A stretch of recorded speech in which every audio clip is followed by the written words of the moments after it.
স্বাগত ডিবিসি সংবাদে, আপনাদের সাথে আছি অর্ঘমিত্রা তরফদার। এবার জানাবো খবরের বিস্তারিত।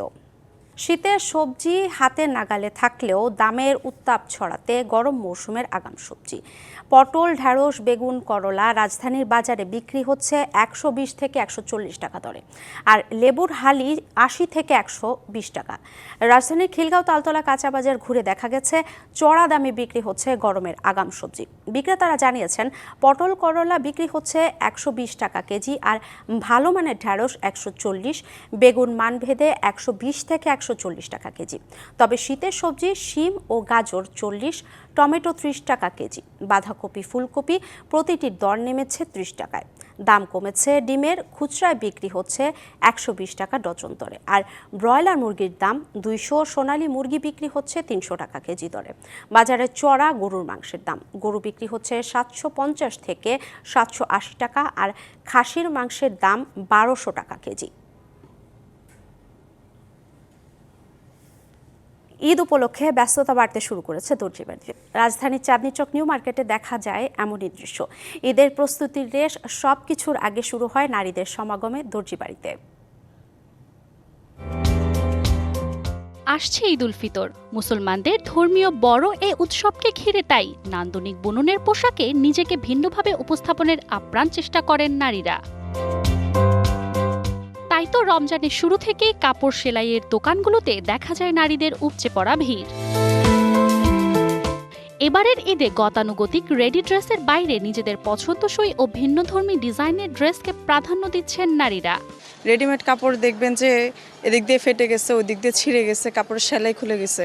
এখন আমার নিজের চয়েস অনুযায়ী বানাতে হলে তো রেডিমেড নেওয়া যায় না, এখানে এসে কিনে পছন্দ করে ডিজাইন দিয়ে তারপর বানাতে হয়। বানানো ড্রেসটা যেটা সত্য কথা, এটা এদের কাজটা ভালো হয়, সেলাইটা ভালো হয়।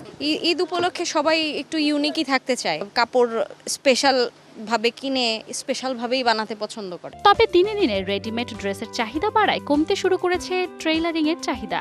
বাইরের ক্লায়েন্টগুলো আসে তো, ওনাদের আমাদের কাছে মাপ আছে বা আমাদের সাথে পরিচয় আছে আজ থেকে 15-20 বছর আগে, ওই ক্লায়েন্টগুলোই আসে, তখন আমাদের কাজকাম আলহামদুলিল্লাহ একটু ভালো থাকে।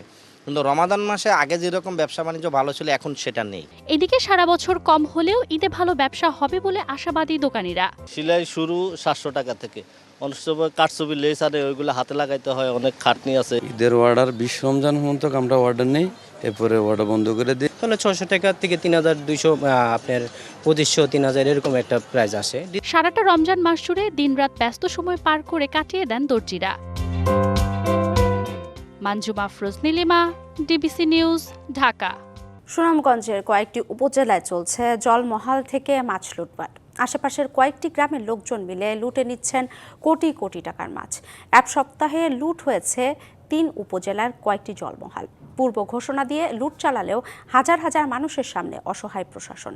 কোটি কোটি টাকার জলমহালের মাছ হারিয়ে মাথায় হাত ইজারাদারদের। জড়িতদের বিরুদ্ধে ব্যবস্থা নিয়ে লুটতরাজ বন্ধের দাবি ভুক্তভোগীদের। প্রশাসন থেকে ইজারা নেয়া জলমহল, যার কাছে মাছ ধরার যা আছে তা নিয়ে পানিতে ঝাঁপিয়ে পড়ছে শত শত মানুষ।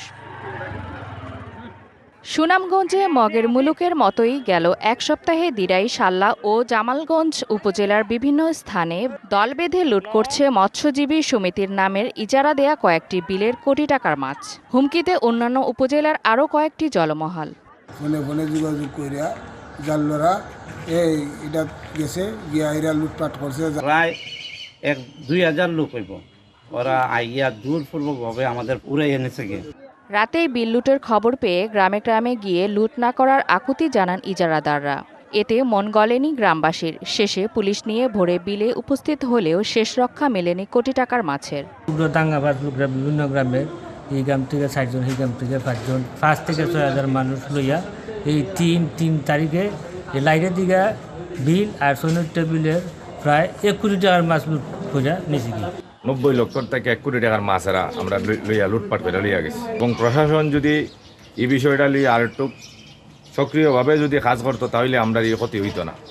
লুটপাটে জড়িতদের বিরুদ্ধে ব্যবস্থা নেওয়ার আশ্বাস পুলিশের। এই বিষয়গুলো যেহেতু বিল এবং ইজারা জড়িত, এই সংক্রান্ত কর্তৃপক্ষ যারা আছেন তাদের সাথে সলা পরামর্শ করে আমরা ব্যবস্থা নিব ইনশাল্লাহ। বৈধভাবে ইজারা নিয়ে মাছ চাষের উপর কেন লুটপাট চলছে তা বুঝতে পারছেন না ভুক্তভোগীরা। ঘটনায় জড়িতদের ধরে আইনের আওতায় আনার দাবি জানান তারা। DBC news desk. অনেকে যখন বাসায় প্রিয়জনদের সাথে ইফতার করছে, ঠিক তখন সড়কে ইফতার করছেন পুলিশের ট্রাফিক বিভাগের সদস্যরা। এক হাতে পানির বোতল, অন্য হাতে সড়কের গাড়ির দিক নির্দেশনা জারি রেখে সড়কে যানবাহনের শৃঙ্খলা ফেরাতে ব্যস্ত তারা। অন্যের বাসায় ফেরা নিশ্চিত করতে নিজ দায়িত্বকেই এগিয়ে রাখেন এসব পুলিশ সদস্যরা। অথচ তারই অপেক্ষায় হয়তো ইফতার নিয়ে অপেক্ষায় পরিবারের স্বজনরা। বিস্তারিত শাকিল আহমেদের তথ্যচিত্র এবং হাসিব পান্থর প্রতিবেদনে। রমজানের পঞ্চম দিন, ইফতারের ঘণ্টাখানিক পূর্বেই সড়কের বারে গাড়ির চাপ। পথচারীদের নির্দিষ্ট গন্তব্যে পৌঁছে দিতে এবং সড়কের শৃঙ্খলা রক্ষায় অটুট ট্রাফিক পুলিশ সদস্যরা। কখনো গাড়ির সিগন্যাল রেখে পথচারীদের রাস্তা পার করে দেন সতর্কতার সাথে। এরপরও বিশৃঙ্খলা হলে বিরোধ মেটাতে এগিয়ে আসেন তারা। রমজানে হরেক রকম ইফতার থাকলেও ছোট পরিসরে ক্রয় করে আনেন ইফতার। পুলিশ বক্সের মধ্যেই তৈরি হয় তাদের ইফতার। ডিউটির কারণে তো আসতেই হয়, আর ডিউটি বিকালে হলে তো ইফতার রাস্তাতেই করতে হয়। তাদের প্রতি সহমর্মিতা প্রকাশ করেন সাধারণ মানুষ। ওনারা আমি দেখেছি যে অনেক সময় পানি খেয়ে ইফতার করেছে, তো এই জায়গাতে আমাদের জনগণ যারা আছি ইফতার উপহার দেওয়া উচিত, বা আমাদের সাথে আমরা একসাথে বসিয়ে অন্যের সাথে ইফতার করতে পারি। পুলিশ পরিদর্শক ট্রাফিক জানান, সড়কের চাপ সামাল দিতে সদা নিয়োজিত ট্রাফিক বিভাগ। ইফতারের আগে সেই চাপ বাড়ে দ্বিগুণ। অন্যের বাসায় ফেরাতে কতই না প্রাণান্তকর চেষ্টা তাদের। ট্রাফিক ম্যানেজমেন্ট সর্বোচ্চ দিয়ে সব সিগন্যাল করে যেন কোনো দিকে কোনো সমস্যা না হয়, এবং যারা অফিস থেকে যারা বাড়ি ফেরতগামী যারা আছে সবাইকে যেন আমরা ইফতারের পূর্ব মুহূর্তে সবাইকে বাসায় পৌঁছে দিতে পারি, এটাই মূলত আমাদের মূল লক্ষ্য থাকে। একদিকে চলছে ইফতারের আজান, অন্যদিকে হাতে পানি নিয়েই ইফতারের জন্য পানি গ্রহণ করছেন ট্রাফিক পুলিশ সদস্য। এভাবে সড়কের শৃঙ্খলা রক্ষার্থে যেন নিয়োজিত আছেন প্রতিটি সময়। হাসিব পান্থ, ডিবিসি নিউজ, ঢাকা। সংবাদ এই ছিল এখনকার মতো। ডিবিসি নিউজের সংবাদগুলো পড়তে ভিজিট করুন dbcnews.tv আর ভিজিট করুন ডিবিসির ফেসবুক পেজ এবং ইউটিউব চ্যানেল। সঙ্গেই থাকুন।